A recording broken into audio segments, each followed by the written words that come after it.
solve today's problem. So like today's problem is that we have like a bunch of kids. These kids will have some sort of ratings attached to them, right? And we are supposed to share candies to these children, and we want to know the minimum amount of candies that we have to share. And the question is saying that every child must receive at least one candy. So um, um, based on that first criteria, then that means that like the amount of candy that we are going to share will not be less than the size of the array, like will not be less than the size of the number of children given to us. So like in this case, the amount of candy that we are going to share will not be less than one, two, three, four, five, six, seven. So like we have to share either seven or more, right? And there's this one last criteria that they gave us. They said that um, if if we pick this child at this point, right? This child has two neighbors, 1 and 5.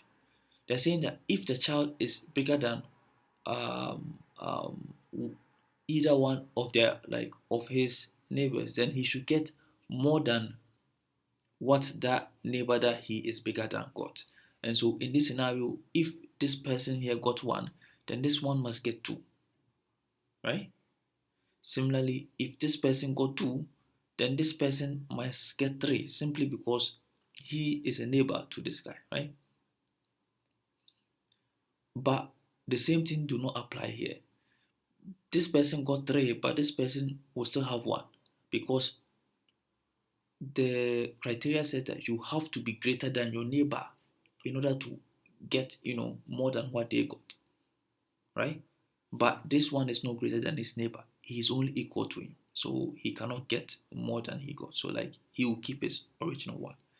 And so how can we approach this problem? Well, let us follow the instructions that the question gave us. The question says that every kid must get at least one candy. So okay, I assign one candy to the first guy, one candy to the second guy, one to this guy, one to that guy, one to this guy, one to this guy, and one to this guy. Right? So now we've dashed out 7 candies. Now let us go to the second criteria. We get here. Does this guy have any neighbor? Yes. Is he greater than any of them? No. We move to 2. Does he have any neighbor? Yes. 5 and 1. Is he greater than either of them? Yes. He is greater than 1, and so he must get more than this one gets, and so we give him 2. Fair enough. We get here. Does this one have any neighbor? Yes. This guy and that guy. So he should get more than the one that he's bigger than, and so like the one that he's bigger than is this guy, so we must give him 3 instead of 1. Does this guy have neighbor? Yes. Is he bigger than any of them? No. Does this guy have any neighbor? Yes. Is he bigger than any of them? Yes. He's bigger than these 2, and so this guy must get 2. Fair enough. Does this guy have any neighbor? Yes. Is bigger than this one. Okay, so he also gets 2.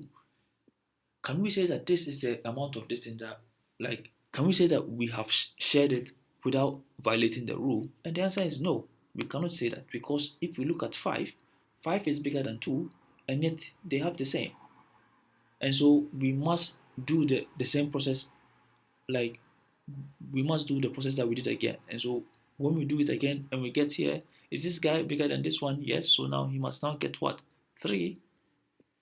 And now it is now correct, right? We can now say, okay, we've shared it correctly.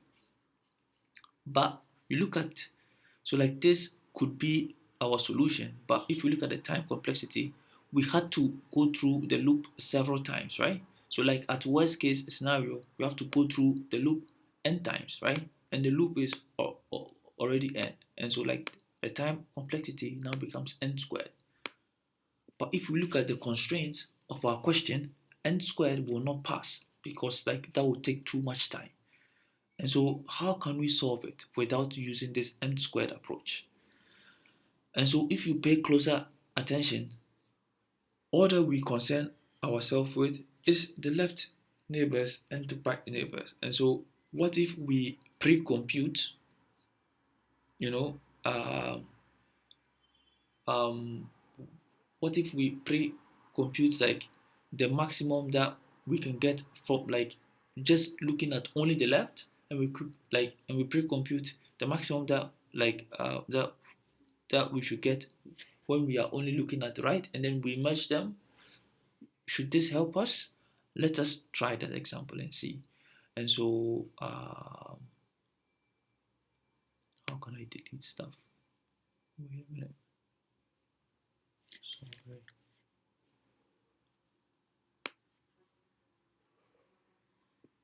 I'm trying to delete something.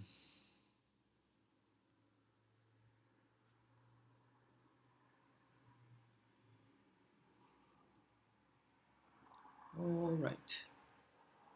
I think I have deleted it. Change the color to green and select this one, right?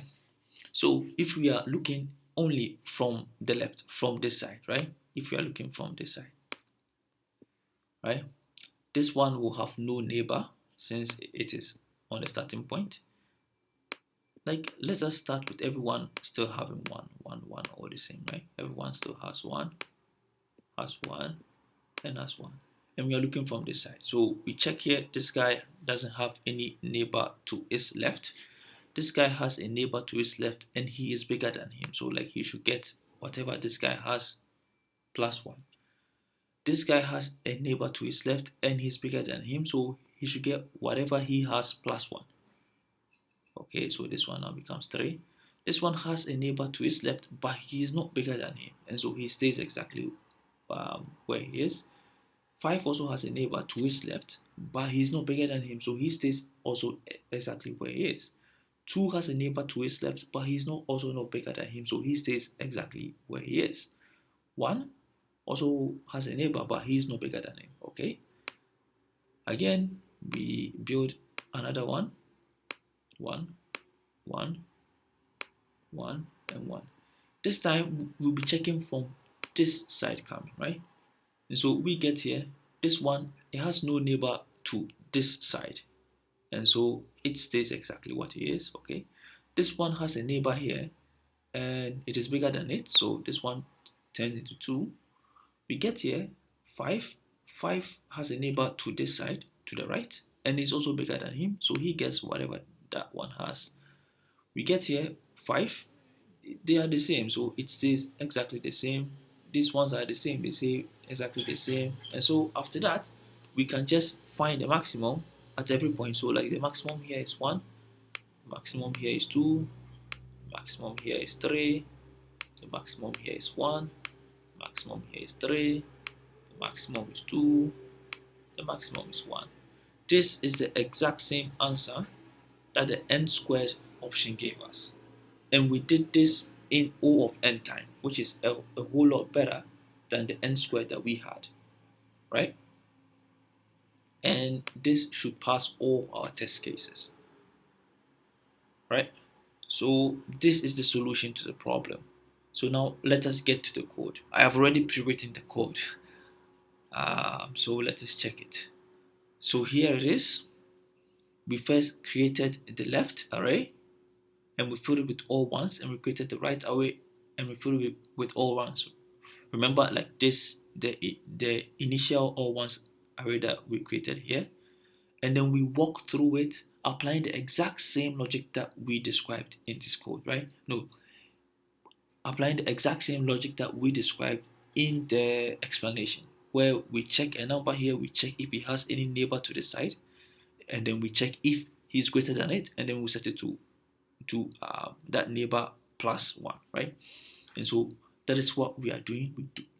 We did it for the right hand side, and we did it for the left hand side. Then after that, we just added the max to the answer, and that was the solution to the problem. And as you can see, it passes the test case, but the memory is not that good. But anyway, that is all that I have for today. See you tomorrow.